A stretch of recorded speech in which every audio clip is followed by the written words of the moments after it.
And so this Sunday, we are curious about the assertion of the current president and his administration that they will make America healthy again.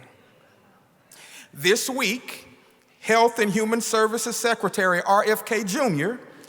sat for congressional hearings where he had to answer for the 20,000 employees that he laid off and his proposal to cut funding from the National Institutes of Health, which is the entity of our federal government that supports and conducts biomedical research.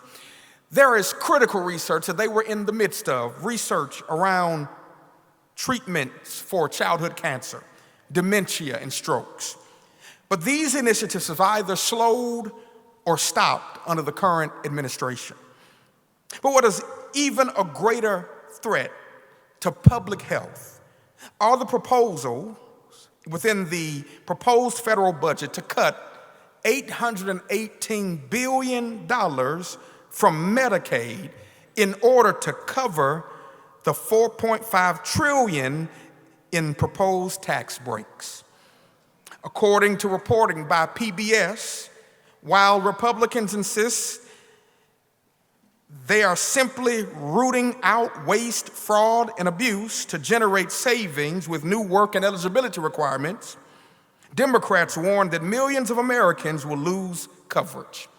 A preliminary estimate from the nonpartisan Congressional Budget Office said the proposals would reduce the number of people with health care by 8.6 million over the decade. That means that if this is passed, 8.6 million people that have health care coverage today will not have it over the span of the next 10 years.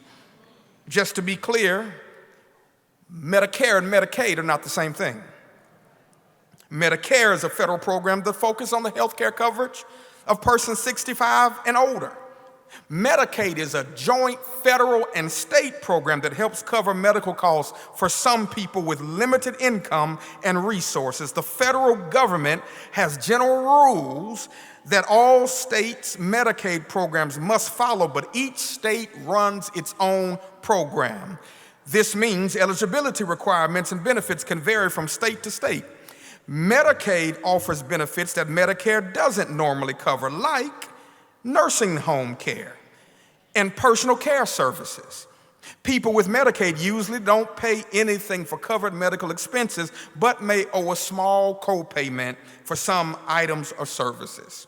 Since the passage of the Affordable Care Act, known as Obamacare, the state of Tennessee has opted not to expand Medicaid.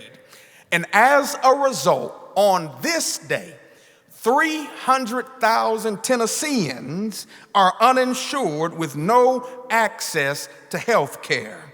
And there is no reason why, in a country as advanced and as prosperous as ours, that there are people who can afford to get sick.